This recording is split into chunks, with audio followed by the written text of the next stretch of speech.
നമസ്കാരം. Middle east ന്യൂസിലേക്ക് എല്ലാ പ്രിയപ്പെട്ട പ്രേക്ഷകർക്കും സ്വാഗതം. ആദ്യം നോക്കാം തലക്കെട്ടുകൾ. പശ്ചിമേഷ്യൻ സംഘർഷത്തിന് അയവ് വരുത്താനുള്ള ശ്രമങ്ങൾക്ക് തിരിച്ചടി. US ഉപരോധത്തിൽ പ്രതിഷേധിച്ച ഹോർമുസ് കടലിടുക്ക് വീണ്ടും അടച്ച ഇറാൻ. 2 ഇന്ത്യൻ കപ്പലുകൾക്ക് നേരെ വെടിവെപ്പ്. ഇറാൻ അംബാസഡറെ വിളിച്ചുവരുത്തി പ്രതിഷേധമറിയിച്ച് ഇന്ത്യ.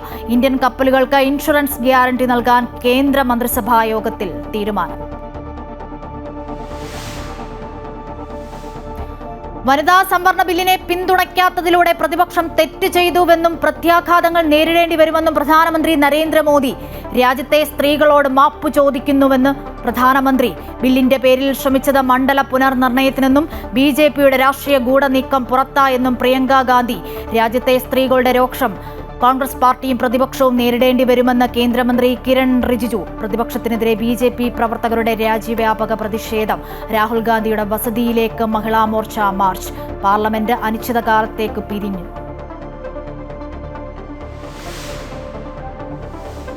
വിതുമ്പലോടെ വിട. വാൽപ്പാറ വാഹനാപകടത്തിൽ ജീവൻ പൊലിഞ്ഞ 9 പേർക്ക് കണ്ണീരിൽ കുതിർന്ന അന്ത്യാഞ്ജലി. മൃതദേഹങ്ങൾ സംസ്കരിച്ചു.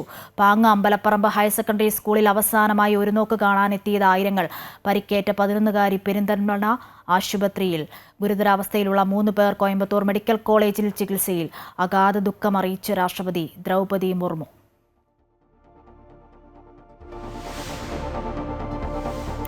കണ്ണൂർ അഞ്ചരക്കണ്ടി ദന്തൽ കോളേജ് വിദ്യാർത്ഥി നിതിൻ രാജിന്റെ മരണത്തിൽ 3 പേർ നോയിഡയിൽ നിന്നും കസ്റ്റഡിയിൽ. പിടിയിലായത് ഇൻസ്റ്റാ പേ ലോൺ ആപ്പിന്റെ നടത്തിപ്പുകാർ. വിദ്യാർത്ഥികൾ പരാതി ഉന്നയിച്ച ഓർത്തോഡോന്റിക്സ് വകുപ്പ് മേധാവി ഡോക്ടർ ഹാഷിം അലി രാജിവെച്ചു. രാജിക്കത്ത് നൽകി ആരോപണ വിധേയരായ കൂടുതൽ അധ്യാപകരും സ്റ്റാഫും.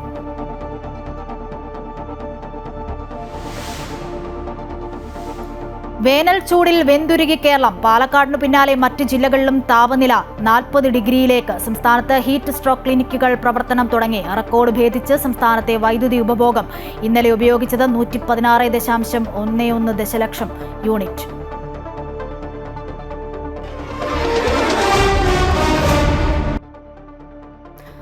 വാർത്തകൾ വിശദമായി നോക്കാം. ഇറാൻ വീണ്ടും ഹോർമുസ് കടലിടുക്ക് പൂർണ്ണമായി അടച്ചതിന് പിന്നാലെ കപ്പലുകൾക്ക് നേരെ വെടിവെപ്പുണ്ടായിരിക്കുന്നു. ഇന്ത്യൻ കപ്പലിന് നേരെയും ആക്രമണ ശ്രമം നടന്നതായി റിപ്പോർട്ടുകളുണ്ട്. തുടർന്ന് ഇറാൻ അംബാസഡറെ വിദേശകാര്യ മന്ത്രാലയം വിളിച്ചുവരുത്തി. ഇന്ത്യൻ കപ്പലിന് നേരെ ഇറാൻ വെടിവെച്ചു എന്ന റിപ്പോർട്ടുകൾക്കിടയിലാണ് നടപടി. ഒമാൻ തീരത്തോട് ചേർന്ന് 25 നോട്ടിക്കൽ മൈൽ അകലെയും 20 നോട്ടിക്കൽ മൈൽ അകലെയും 3 നോട്ടിക്കൽ മൈൽ അകലെയുമാണ് കപ്പലുകൾ ആക്രമിക്കപ്പെട്ടത്. ഒരു ക്രൂയിസ് കപ്പലിന് സമീപം സ്ഫോടന ശബ്ദം കേട്ടതായും റിപ്പോർട്ടുകൾ പുറത്തുവരുന്നു. ഒരു കണ്ടെയ്നർ കപ്പലിന് ആക്രമണത്തിൽ കേടുപാടുകൾ സംഭവിച്ചു. ആക്രമിക്കപ്പെട്ട മറ്റൊരു കപ്പൽ ഒരു ടാങ്കറാണ്. 3 ആക്രമണങ്ങളാണ് UK മാരിടൈം ഏജൻസി ഇതുവരെ സ്ഥിരീകരിച്ചത്. വനിതാ ബില്ലിന്റെ പരാജയത്തിൽ കടുത്ത വിമർശനവുമായി പ്രധാനമന്ത്രി നരേന്ദ്രമോദി. പ്രതിപക്ഷം സ്ത്രീ ശക്തിയെ തടഞ്ഞെന്നും ബിൽ പാസ്സാകാത്തതിൽ സ്ത്രീകളോട് മാപ്പ് ചോദിക്കുന്നുവെന്നും പ്രധാനമന്ത്രി പറഞ്ഞു. ബില്ല് പരാജയപ്പെട്ടപ്പോൾ കുടുംബ പാർട്ടികൾ കൈയടിക്കുകയായിരുന്നു. സ്ത്രീകളുടെ ആത്മാഭിമാനത്തിനാണ് ആ കയ്യടിയിലൂടെ മുറിവേറ്റത്. സ്ത്രീകൾ ഈ അപമാനത്തിന് മാപ്പ് നൽകില്ല എന്നും നരേന്ദ്രമോദി പറഞ്ഞു. പാപത്തിന്റെ ശിക്ഷ പ്രതിപക്ഷത്തിന് ലഭിക്കുമെന്നും മോദി കൂട്ടിച്ചേർത്തു. എല്ലാ സംസ്ഥാനങ്ങൾക്കും ഒരേ അനുപാതത്തിൽ ശക്തി കൂട്ടാനുള്ള ശ്രമമാണ് കോൺഗ്രസ് അടക്കം കക്ഷികൾ നടത്തിയത്. ഭ്രൂണഹത്യയെന്നും ഭ്രൂണഹത്യയിൽ കോൺഗ്രസും TMCയും DMKയും കുറ്റവാളികളെന്നും മോദി പറഞ്ഞു. കോൺഗ്രസ് പലവട്ടം ബില്ല് പാസ്സാകാതിരിക്കാൻ ഗൂഢാലോചന നടത്തിയെന്നും പ്രധാനമന്ത്രി നരേന്ദ്രമോദി ആരോപിച്ചു. एक बेहद महत्वपूर्ण विषय पर विशेषकर देश की माताओं, बहनों और बेटियों से बात करने के लिए आया हूं. आज भारत का हर नागरिक देख रहा है कि कैसे भारत की नारी शक्ति की उड़ान को रोक दिया गया. उनके सपनों को बेरहमी से कुचल दिया गया. വനിതാ സംവരണ ബില്ലുമായി ബന്ധപ്പെട്ട വാദപ്രതിവാദങ്ങൾക്കൊടുവിൽ പാർലമെന്റിന്റെ പ്രത്യേക സമ്മേളനം അവസാനിച്ചു. സർക്കാരിന് കേവല ഭൂരിപക്ഷമുണ്ടെങ്കിലും പ്രതിപക്ഷം എതിർത്തതോടെയാണ് വനിതാ സംവരണം പാർലമെന്റിൽ പരാജയപ്പെട്ടതെന്ന് കേന്ദ്രമന്ത്രി കിരൺ റിജിജു പറഞ്ഞു. പ്രതിപക്ഷം വനിതകൾക്കെതിരാണെന്ന പ്രചാരണം തെറ്റാണെന്നും നിലവിലെ സീറ്റുകളിൽ വനിതാ സംവരണത്തിന് കോൺഗ്രസ് പൂർണ്ണ പിന്തുണ നൽകുമെന്നും പ്രിയങ്ക ഗാന്ധി വ്യക്തമാക്കി. പാർലമെന്റ് ബജറ്റ് സമ്മേളനം പൂർത്തിയാക്കി ലോക്സഭയും രാജ്യസഭയും അനിശ്ചിതകാലത്തേക്ക് പിരിഞ്ഞു. വനിതാ ബില്ലിനെ ചൊല്ലി ചൂടേറിയ വാദപ്രതിവാദമാണ് പാർലമെന്റിനകത്തും പുറത്തും നടന്നത്. സർക്കാരിന് കേവല ഭൂരിപക്ഷമുണ്ടെങ്കിലും പ്രതിപക്ഷം എതിർത്തതോടെയാണ് 3/2 ഭൂരിപക്ഷം ലഭിക്കാതെ ബിൽ പരാജയപ്പെട്ടതെന്ന് കേന്ദ്രമന്ത്രി കിരൺ റിജിജു പറഞ്ഞു. कांग्रेस पार्टी और विपक्षियों को भारत की महिलाओं का गुस्सा झेलना पड़ेगा. मैंने तो कल ही बता दिया, ये काला दाग कांग्रेस और उनके साथियों के ऊपर लग गया है, वो जिंदगी भर साफ नहीं कर पाएगा. പ്രതിപക്ഷം വനിതകൾക്കെതിരാണ് എന്ന പ്രചാരണം തെറ്റാണെന്നും നിലവിലെ സീറ്റുകളിൽ വനിതാ സംവരണത്തിന് കോൺഗ്രസ് പൂർണ്ണ പിന്തുണ നൽകുമെന്നും പ്രിയങ്ക ഗാന്ധി പറഞ്ഞു. ബിജെപിയുടെ രാഷ്ട്രീയ നീക്കത്തെയാണ് പാർലമെന്റിൽ പ്രതിപക്ഷം ഒറ്റക്കെട്ടായി എതിർത്ത് തോൽപ്പിച്ചത്. മണ്ഡല പുനർനിർണയം വനിതാ സംവരണത്തിനൊപ്പം കൊണ്ടുവരേണ്ട ആവശ്യമില്ലെന്നും പ്രിയങ്ക ഗാന്ധി ചൂണ്ടിക്കാട്ടി. ബിജെപിയുടെ വ്യാജ പ്രചാരണം ജനങ്ങൾ തള്ളിക്കളയും. പുതിയ സെൻസസ് പൂർത്തിയാക്കിയ ശേഷം മണ്ഡല പുനർനിർണയം നടത്തണമെന്നും പ്രിയങ്ക ഗാന്ധി ആവശ്യപ്പെട്ടു. അമൃത ന്യൂസ്, ന്യൂഡൽഹി. വനിതാ സംവരണ ബിൽ പരാജയപ്പെട്ടത് പ്രതിപക്ഷത്തിനെതിരെ ആയുധമാക്കി BJP. കോൺഗ്രസ് ഉൾപ്പെടെയുള്ള പാർട്ടികൾ സ്ത്രീകൾക്ക് ലഭിക്കേണ്ട അവകാശം ഇല്ലാതാക്കിയെന്നാണ് BJPയുടെ ആരോപണം. ഇക്കാര്യം ഉന്നയിച്ച് വനിതകളെ അണിനിരത്തി രാജ്യവ്യാപകമായി പ്രതിഷേധ പ്രകടനങ്ങളും പ്രചരണ പരിപാടികളും BJP ആരംഭിച്ചു. വനിതാ സംവരണമല്ല, മറിച്ച് മണ്ഡല പുനർനിർണയമാണ് എതിർത്തത് എന്നതാണ് പ്രതിപക്ഷത്തിന്റെ വിശദീകരണം. വനിതാ സംവരണത്തിനുള്ള ഭരണഘടനാ ഭേദഗതി ബിൽ ലോക്സഭയിൽ പരാജയപ്പെട്ടെങ്കിലും വിഷയം ജനങ്ങൾക്കിടയിൽ ചർച്ചയാക്കുകയാണ് BJP. രാജ്യത്ത് സ്ത്രീകൾക്ക് ലഭിക്കേണ്ടിയിരുന്ന അവകാശം കോൺഗ്രസും DMKയും തൃണമൂൽ കോൺഗ്രസും ഉൾപ്പെടെയുള്ള പ്രതിപക്ഷ പാർട്ടികൾ നഷ്ടപ്പെടുത്തിയെന്നാണ് BJPയുടെ ആരോപണം. ഇക്കാര്യം ഉന്നയിച്ചുകൊണ്ട് വനിതകളുടെ നേതൃത്വത്തിൽ രാജ്യത്തുടനീളം പ്രതിഷേധ പ്രകടനങ്ങളും പ്രചാരണ പരിപാടികളും നടത്തുകയാണ് BJP. വനിതാ സംവരണം കാലഘട്ടത്തിന്റെ അനിവാര്യതയാണെന്നും ഇതിനെ എതിർക്കുന്നവരോട് രാജ്യത്തെ സ്ത്രീകൾ ക്ഷമിക്കില്ലെന്നും പ്രധാനമന്ത്രി നരേന്ദ്രമോദി നേരത്തെ വ്യക്തമാക്കിയിരുന്നു. സ്ത്രീകളുടെ അവകാശങ്ങൾ കവർന്നെടുക്കുന്നത് കോൺഗ്രസിന്റെ മാനസികാവസ്ഥയാണെന്നും രാജ്യത്തെ സ്ത്രീകൾ ഈ അപമാനം ഒരിക്കലും മറക്കില്ല എന്നും കേന്ദ്രമന്ത്രി മൻസുഖ് മാണ്ഡവ്യ എക്സിൽ കുറിച്ചു. വനിതാ സംവരണത്തിൽ പ്രതിപക്ഷ നിലപാടിനെതിരെ പാർലമെന്റ് കവാടത്തിലും NDA നേതാക്കൾ പ്രതിഷേധിച്ചു. അതേസമയം വനിതാ സംവരണമല്ല, അതിന്റെ മറവിൽ കൊണ്ടുവന്ന മണ്ഡല പുനർനിർണയത്തെയാണ് എതിർത്തതെന്ന് പ്രതിപക്ഷം വിശദീകരിച്ചു. അമൃത ന്യൂസ്, ന്യൂഡൽഹി.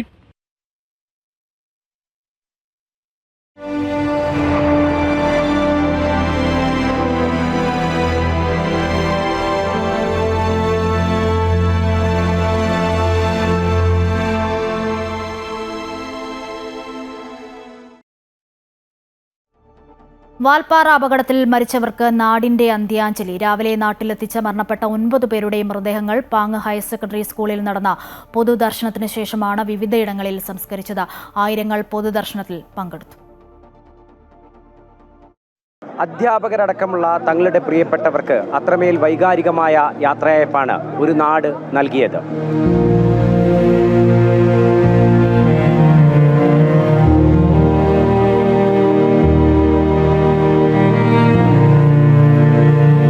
വാൽപ്പാറ അപകടത്തിൽ മരണപ്പെട്ട 9 പേരുടെയും മൃതദേഹങ്ങൾ സംസ്കരിച്ചു. പ്രധാന അധ്യാപിക അജിതയുടെ മൃതദേഹം ഷൊർണൂർ ശാന്തിതീരത്തും ആശയുടെ മൃതദേഹം കൊളത്തൂരിലെ തറവാട്ട് വളപ്പിലുമാണ് സംസ്കരിച്ചത്.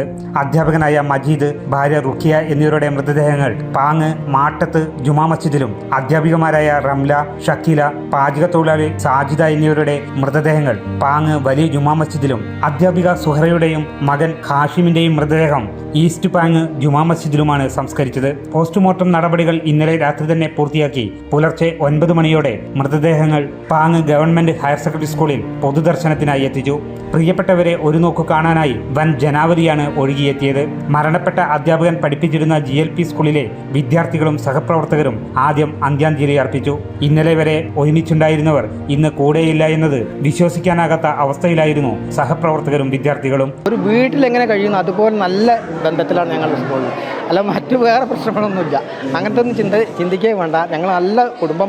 ഇതിന് മുൻ HMമാരുള്ളതും ടീച്ചർമാരുള്ളതും ഒക്കെ ഒരേമാതിരി തന്നെയാണ്. തമിഴ്നാട് സർക്കാരിന്റെ ഇടപെടലുകൾ പെട്ടെന്ന് തന്നെ നടപടികൾ പൂർത്തിയാക്കി മൃതദേഹങ്ങൾ വേഗത്തിൽ നാട്ടിലെത്തിക്കാൻ സാധിച്ചതായി നാട്ടുകാർ പറഞ്ഞു. ഏറ്റവും കൂടുതൽ നന്ദി പറയേണ്ടത് തമിഴ്നാട് ഗവൺമെൻറ്റിനോടാണ്. നമുക്കറിയാം, ഒരാൾ മരണപ്പെട്ടാൽ പോലും പോസ്റ്റ്മോർട്ടം റിപ്പോർട്ട് കിട്ടാനും അതിൻ്റെയൊക്കെ ഒരുപാട് 4 മണി 5 മണി വരെ കാത്തിരിക്കുന്നൊരു സന്ദർഭത്തിൽ ഇത്രയും മൃതദേഹങ്ങൾ രാത്രി മരണപ്പെട്ടിട്ട് നേരം വെളുക്കുമ്പോഴേക്കും ഇവിടെ എത്തുകയും ഇവിടെ സമാധാനപരമായി ഇത്രത്തോളം ചടങ്ങുകളൊക്കെ നടത്താൻ പറ്റുകയും ചെയ്തു എന്നുള്ളത് ഈ വിഷമഘട്ടത്തിലും ഞങ്ങൾ നന്ദിയോടെ സ്മരിക്കുന്നു. വിദ്യാഭ്യാസ മന്ത്രി V Sivankutty, Panakkad Sadiq Ali Shihab Thangal, PK Kunhalikutty, CPM സംസ്ഥാന സെക്രട്ടറി MV ഗോവിന്ദൻ തുടങ്ങി രാഷ്ട്രീയ സാമൂഹ്യ രംഗത്തെ നിരവധി പേർ അന്ത്യാഞ്ജലി അർപ്പിച്ചു. തങ്ങളുടെ പ്രിയപ്പെട്ടവരെ ഒരു നോക്ക് കാണാനായി ആയിരങ്ങളാണ് പാങ്ങ് ഗവൺമെൻറ് ഹയർ സെക്കൻഡറി സ്കൂളിലേക്ക് ഒഴുകിയെത്തിയത്. ഇവർക്ക് സൗകര്യമൊരുക്കാൻ നാട്ടുകാർ ഏറെ പണിപ്പെടേണ്ടി വന്നു. നാട്ടുകാർക്ക് അത്രമേൽ പ്രിയപ്പെട്ടവരാണ് ഇവിടെ നിന്ന് ഈ യാത്ര തിരിക്കുന്നവർ. റിപ്പോർട്ടർ MM രാകേഷിനോടൊപ്പം TK അരവിന്ദൻ, അമൃത ന്യൂസ്. വാൽപ്പാറ അപകടത്തിൽ 9 പേർ മരിച്ചതിൽ 5 പേരും പാങ്ങ് ഗവൺമെന്റ് LP സ്കൂളിലെ അധ്യാപകരായിരുന്നു. ഇനി സ്കൂളിൽ ശേഷിക്കുന്നത് 3 അധ്യാപകർ മാത്രമാണ്. ഇന്നലെ വരെ കൂടെയുണ്ടായിരുന്ന സഹപ്രവർത്തകരുടെ വിയോഗം അധ്യാപകരെയും നാടിനെയും ഒരുപോലെ നടുക്കി.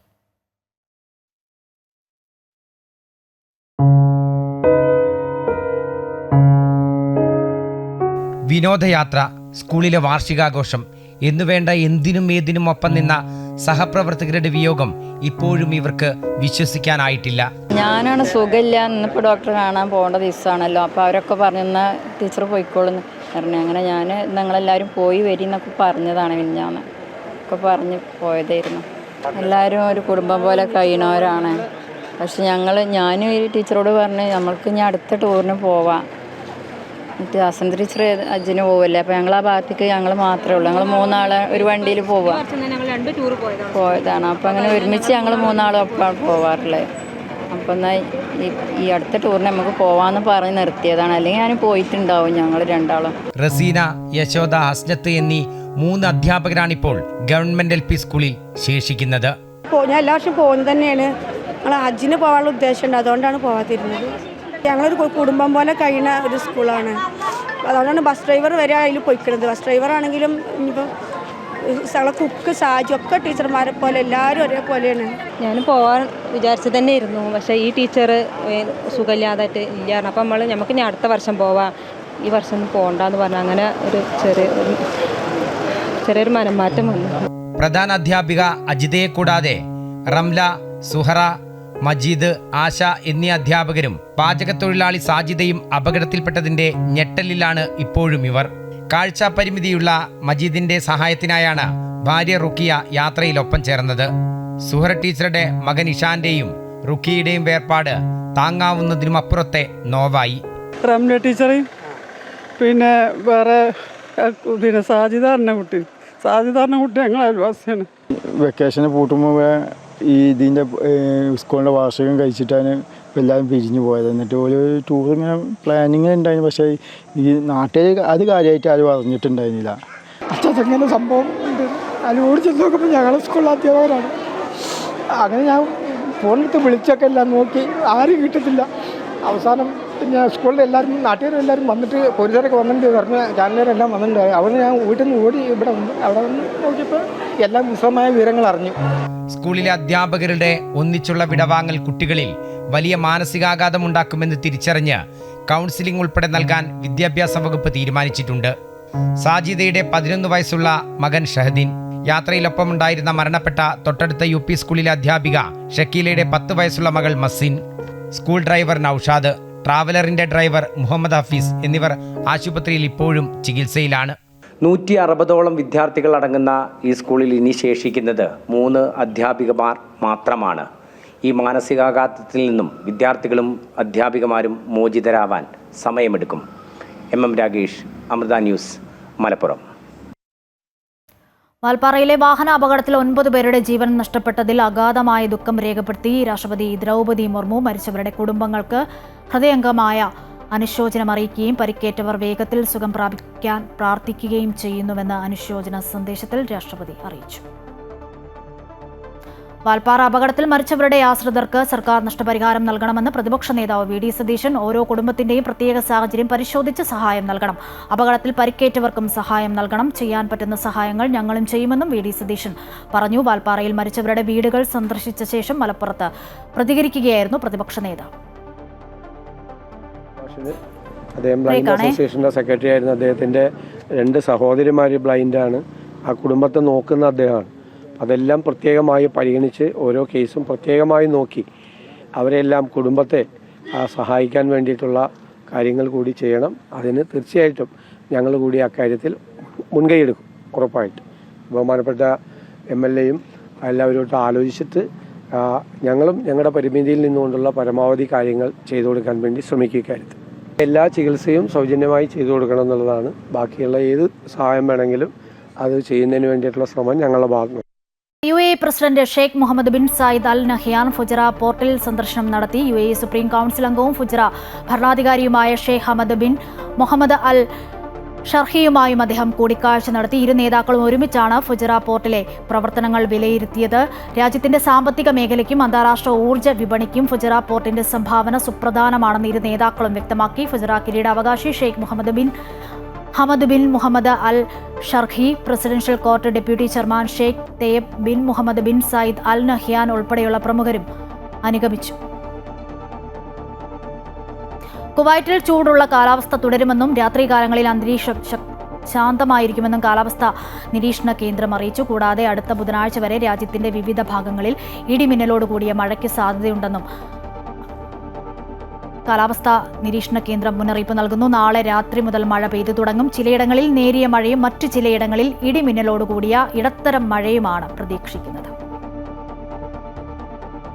കുവൈറ്റിൽ ക്രിപ്റ്റോ കറൻസി തട്ടിപ്പ് സംഘത്തിന് 10 വർഷം തടവും 1,57,000 ദിനാർ പിഴയും. ക്രിപ്റ്റോ കറൻസി, സ്വർണ്ണ വ്യാപാരം എന്നിവരുടെ പേരിൽ ലക്ഷക്കണക്കിന് രൂപയുടെ സാമ്പത്തിക തട്ടിപ്പ് നടത്തിയ സംഘത്തിന് കുവൈറ്റ് ക്രിമിനൽ കോടതിയാണ് ശിക്ഷ വിധിച്ചത്. കറൻസിയിലും സ്വർണ്ണത്തിലും നിക്ഷേപിച്ചാൽ ചുരുങ്ങിയ കാലയളവിനുള്ളിൽ വൻ ലാഭം എന്ന വാഗ്ദാനം ചെയ്ത് വ്യാജ പരസ്യങ്ങൾ നൽകിയാണ് പ്രതികൾ തട്ടിപ്പ് നടത്തിയത്. ഈ പരസ്യങ്ങളിൽ ആകൃഷ്ടനായ ഒരു വിരമിച്ച ഉദ്യോഗസ്ഥനാണ് തട്ടിപ്പിനിരയായത്. വൻ ലാഭം പ്രതീക്ഷിച്ച ഇദ്ദേഹം വലിയൊരു തുക കടമെടുത്താണ് പ്രതികൾക്ക് കൈമാറിയത്. ദുബായ് ഗ്ലോബൽ വില്ലേജ് വീണ്ടും തുറക്കുന്നു. ഏപ്രിൽ 20 തിങ്കളാഴ്ച മുതൽ ഗ്ലോബൽ വില്ലേജ് സന്ദർശകർക്ക് പ്രവേശനം അനുവദിക്കുമെന്ന് അധികൃതർ അറിയിച്ചിട്ടുണ്ട്. വൈകിട്ട് 5 മണി മുതൽ രാത്രി 12 മണി വരെയാണ് ഗ്ലോബൽ വില്ലേജ് പ്രവർത്തിക്കുക. മേഖലയിലെ സംഘർഷത്തെ തുടർന്ന് ഫെബ്രുവരി 28-നാണ് ദുബായ് ഗ്ലോബൽ വില്ലേജ് അടച്ചത്.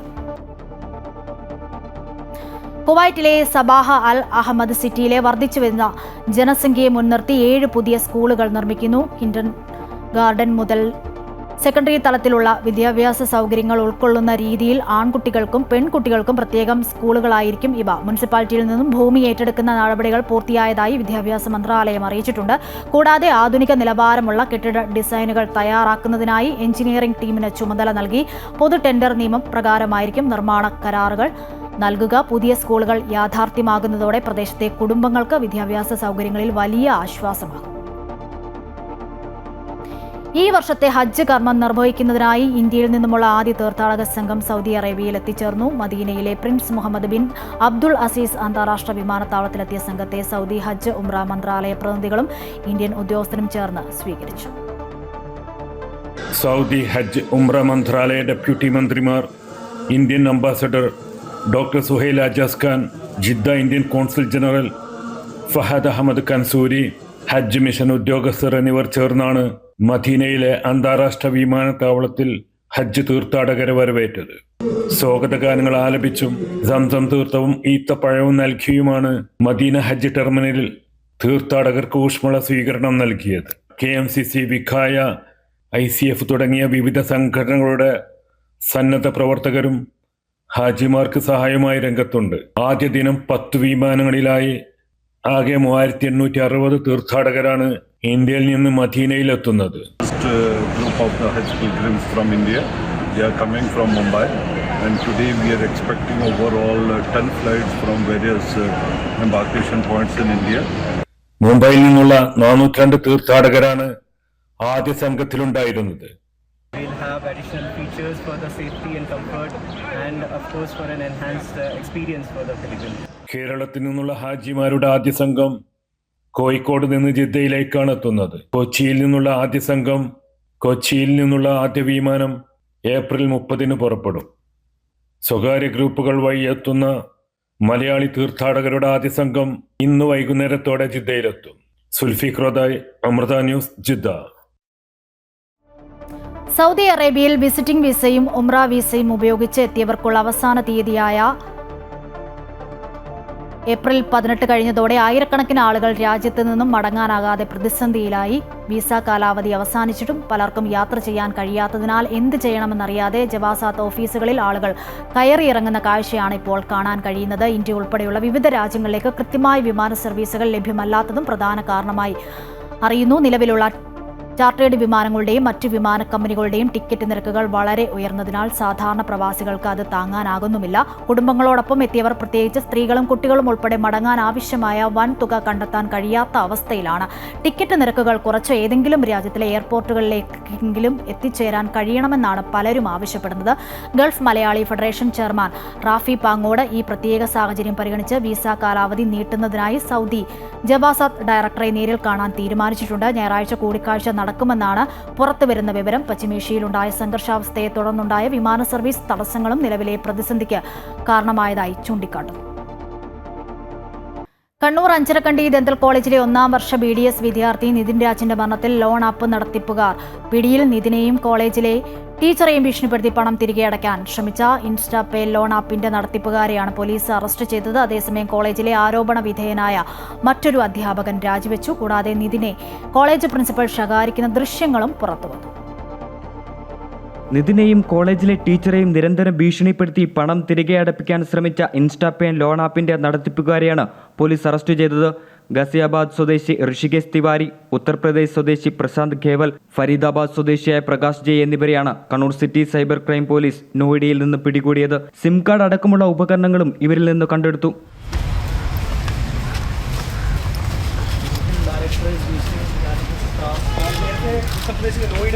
ഇതിനിടയിൽ വിദ്യാർത്ഥി ജീവനൊടുക്കുന്നതിന് ഏതാനും മിനിറ്റുകൾക്ക് മുമ്പുള്ള CCTV ദൃശ്യങ്ങൾ അമൃത ന്യൂസിന് ലഭിച്ചു. നിതിൻ രാജിന്റെ മരണത്തിന് തൊട്ടു മുമ്പുള്ള CCTV ദൃശ്യത്തിൽ പ്രിൻസിപ്പൽ നിതിൻ രാജിനോട് കയർക്കുന്നത് കാണാം. നിതിനെതിരെ പോലീസിൽ പരാതി നൽകുമെന്ന് പ്രിൻസിപ്പൽ പറയുന്നതായും ദൃശ്യത്തിലുണ്ട്.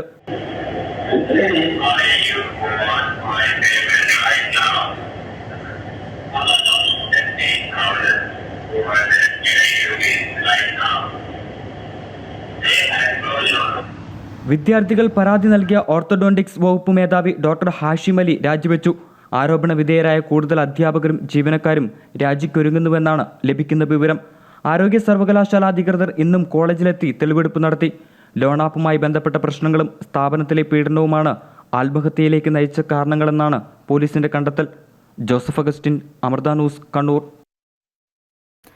അഞ്ചരക്കണ്ടി കോളേജിലെ 33 വിദ്യാർത്ഥികൾ അന്തരിച്ച നിതിന്റെ വീട്ടിലെത്തി കുടുംബാംഗങ്ങളെ സന്ദർശിച്ചു. സഹപാഠികളെ കണ്ട് നിതിന്റെ അമ്മ പൊട്ടിക്കരഞ്ഞു. ദുഃഖം താങ്ങാനാകാതെ അമ്മ ബോധരഹിതയായി. അമ്മയെ ആശ്വസിപ്പിച്ചാണ് കൂട്ടുകാർ മടങ്ങിയത്.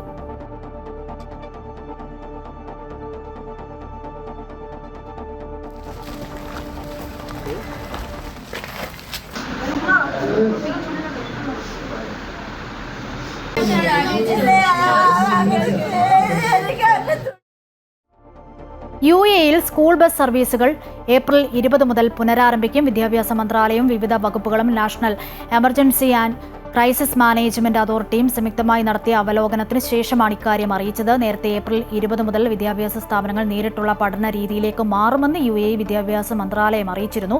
സാഹചര്യങ്ങൾ സൂക്ഷ്മമായി നിരീക്ഷിക്കുന്നുണ്ടെന്നും യഥാസമയം തീരുമാനങ്ങൾ കൈക്കൊള്ളുമെന്നും അധികൃതർ അറിയിച്ചു. കൃത്യമായ വിവരങ്ങൾക്കായി ഔദ്യോഗിക സംവിധാനങ്ങളെ ആശ്രയിക്കണമെന്നും പൊതുജനങ്ങൾക്ക് അധികൃതർ നിർദ്ദേശം നൽകി.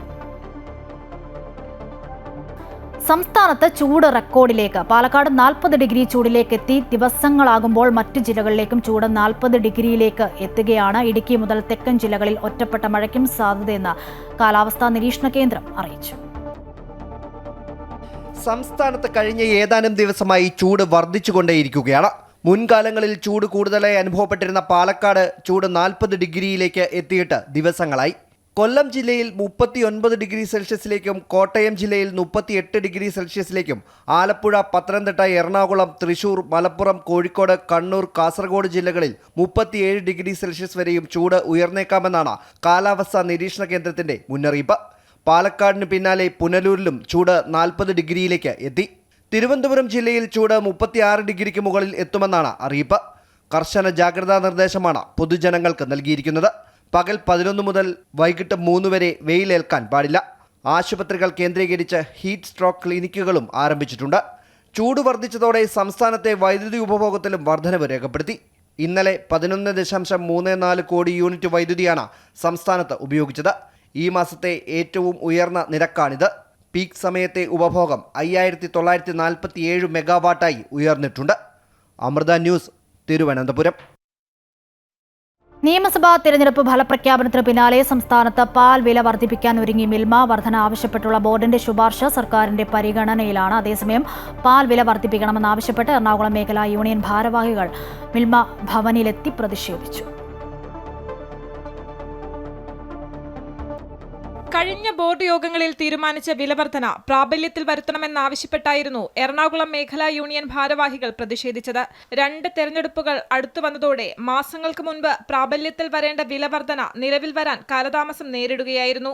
വിലവർധന അനിവാര്യമാണെന്ന ബോർഡും നിലപാട് വ്യക്തമാക്കി. പാൽവില വർധനവുമായിട്ട് ചർച്ച ചെയ്യുമ്പോൾ നമ്മൾ മിൽമയോ മിൽമയുടെ യൂണിയനുകളോ പാൽവില വർദ്ധിപ്പിക്കണമെന്ന ചില ആവശ്യങ്ങൾ വരുന്നതിന് അതിനൊരു ന്യായമുണ്ട്. കാരണം ഇപ്പോൾ നമ്മൾ വെളിയിൽ നിന്ന് മേടിക്കുന്ന പാലിൻ്റെ വില കർണാടകയിൽ നിന്നാണെങ്കിലും ആന്ധ്രയിൽ നിന്നാണെങ്കിലും മഹാരാഷ്ട്രയിൽ നിന്ന് മേടിക്കുന്ന വില അല്പം ക്രമാതീതമായി വർദ്ധിച്ചു വരുന്നുണ്ട്. അപ്പോൾ നമ്മൾ ആ പാല് മേടിച്ചു വന്ന് ഇവിടെ വിൽക്കുമ്പോൾ ഒരു 6 ലക്ഷം ലിറ്ററോളം പാൽ ഒരു ദിവസം നമ്മൾ വെളിയിൽ നിന്ന് മേടിക്കുന്നുണ്ട്. അങ്ങനെ വിൽക്കുമ്പോൾ കഴിഞ്ഞ കാലങ്ങളിൽ ഉണ്ടായത്ര ലാഭം യൂണിയനുകൾ ഉണ്ടാകുന്നില്ല. ലാഭത്തിൽ കുറവ് വന്നിട്ടുണ്ട്. ഒരുപക്ഷെ ഈ സ്ഥിതി മുന്നോട്ട് പോവുകയാണെങ്കിൽ യൂണിയന് നഷ്ടത്തിൽ പോകാനുള്ള സാഹചര്യമുണ്ട്. അപ്പോൾ സ്വാഭാവികമായിട്ടും പാൽവില വർധനവ് അനിവാര്യമാണെന്ന് നമുക്ക് പറയാം.